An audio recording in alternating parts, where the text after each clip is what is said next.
यहाँ सम्मानित मनोज झा साहब से हम आग्रह करेंगे कि वो संबोधित करें। मैं शुक्रिया खड़गे साहब और तमाम मंच के बैठे लोग।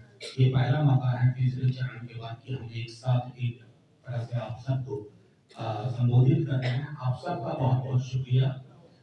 मैं खड़गे साहब को आश्वस्त करना चाहता हूँ, इंडिया गठबंधन की ओर से तमाम दिवंगत भाई हैं, कम्युनिस्ट पार्टी से हमारे साथी, बहुत जबरदस्त हमें संदेश मिल रहा है।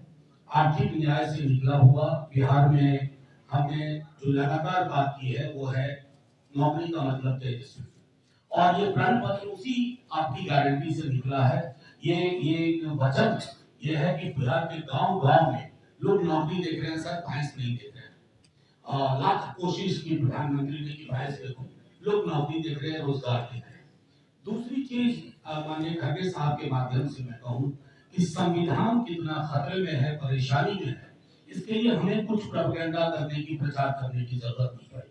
गांव-गांव तक ये बात पहुंच गई है कि ये लोग अगर आए तो संविधान के बदले गुरुजी गोलवलकर का बंच ऑफ थॉट लागू होगा।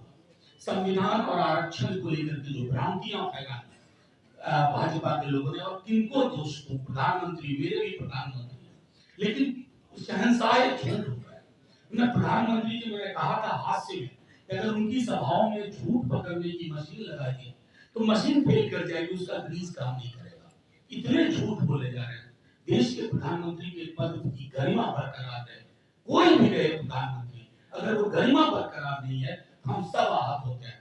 तो मैं आश्वस्त करता हूं कि बिहार में संविधान, तेजस्वी मतलब नौकरी, और तीसरी चीज जो आपके माध्यम से, आपके निर्देश में, आपके संज्ञान में लाते हुए कॉमेडी दीपांकर से हमारी बात हुई, 13 करोड़ जो सहारा निवेशक हैं, जो आहत हैं, जो परेशान हैं, एक एक पाई का हिसाब होगा और किसी को निराश नहीं किया जाएगा।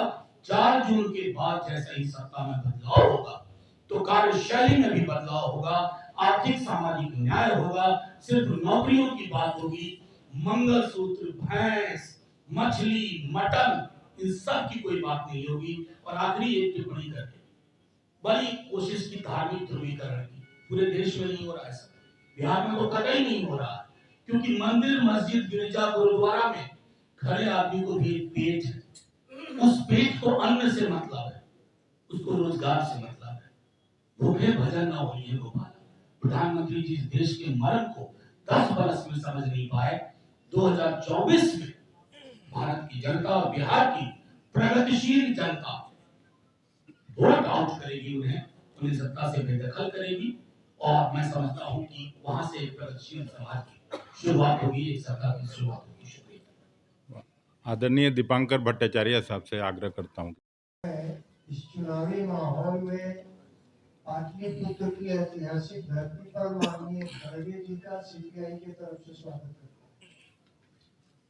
मित्रों, अभी जो सूबे बिहार में हालत बन रही है, तो मैं आश्वस्त करना चाहता हूं खड़गे जी को कि पूरे बिहार में बीजेपी का धार्मिक ध्रुवीकरण का एजेंडा कहीं काम नहीं कर रहा है। और दूसरी बात कि 10 बरस में इन्होंने जो झूठ परोसा है लोगों के बीच, उसकी कलई खुल गई है और लोग ठगा हुआ महसूस कर रहे हैं, और जनता आगे है, हम उसको फॉलो कर रहे हैं। इंडिया गठबंधन के पक्ष में, महागठबंधन के पक्ष में चारों तरफ आबोहवा बनी हुई है। पिछले 3 चरणों में उसकी वानगी देखने को मिली है, नतीजे आएंगे तो साफ होगा, और आने वाले दिनों में भी यही प्रक्रिया आगे बढ़ने वाली है। और इस बार भारतीय जनता पार्टी और मोदी जी को धूल धूसरित करके 2019 के नतीजे को बिल्कुल उलट देने की तैयारी में बिहार की जनता है। यहाँ कोई मोदी मैजिक काम नहीं कर रहा है, यहाँ अगर कुछ काम कर रहा है तो तेजस्वी मैजिक काम कर रहा है। रोजगार के सवाल पर और महंगाई के सवाल पर जो उनकी बातें जा रही हैं लोगों के बीच में, उससे लोग काफी आशान्वित हुए हैं। और ऐसा लगता है कि आने वाले दिनों में जब मोदी जी यहाँ नहीं होंगे, उनकी सरकार नहीं होगी, तो हमारे यहाँ प्रो सोशियो इकोनॉमिक एजेंडे पर काम करने का नया माहौल बनेगा। और पिछले 10 वर्षों में देश को ढकेल करके कारपोरेट घरानों की गोदी में ले जाने का जो काम इन्होंने किया है, उस गोदी से देश को बाहर निकलने में हमें कामयाबी मिलेगी। बिहार इस जंग में आगे रहेगा, ये मैं उनको आश्वस्त करना चाहता हूँ। धन्यवाद।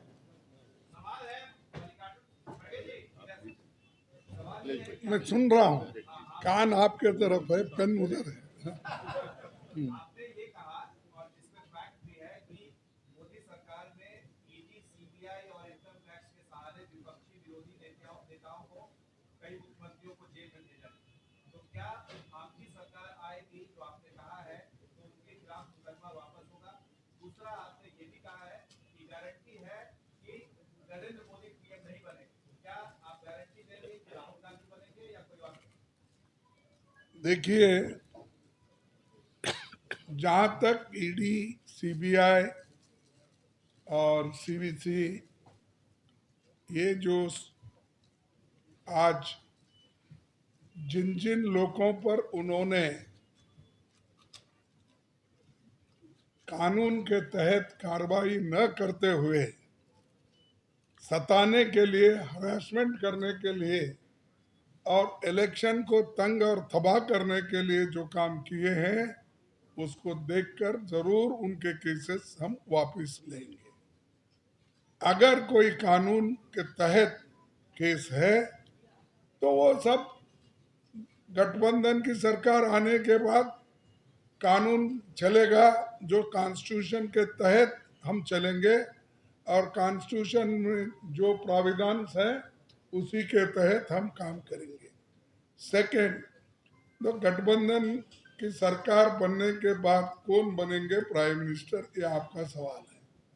ये यही सवाल है कि कौन बनेगा करोड़पति बोले जैसा।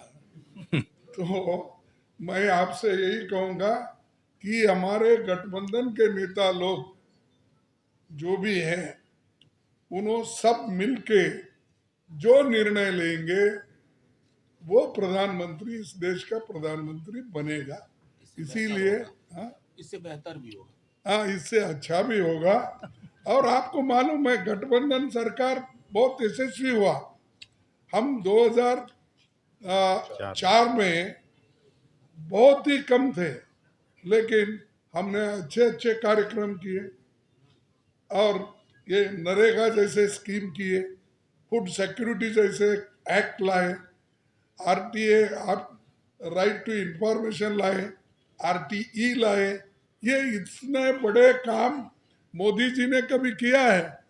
5 केजी देकर बोल रहा है मैं 80 करोड़ लोगों को मुफ्त खाना दे रहा हूं। अरे हम तो 35 केजी देते थे और कभी ये नहीं बोले कि हम मुफ्त दे रहे, वो दे रहे।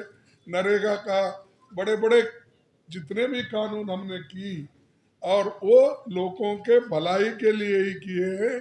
और किसी कभी हम ये मेरा गिफ्ट है या ये मेरी गारंटी नहीं है ऐसा नहीं बोले, लेकिन उनको आदत है हर चीज को, ये मोदी की गारंटी, मोदी का 56 इंच छाती, मोदी का फलाना, ये सब बोलते रहते हैं। इसीलिए हमारा जो भी गठबंधन का सरकार होगा वो अच्छा काम करेंगे और सब मिलके लीडर को चुनेंगे। नहीं, एक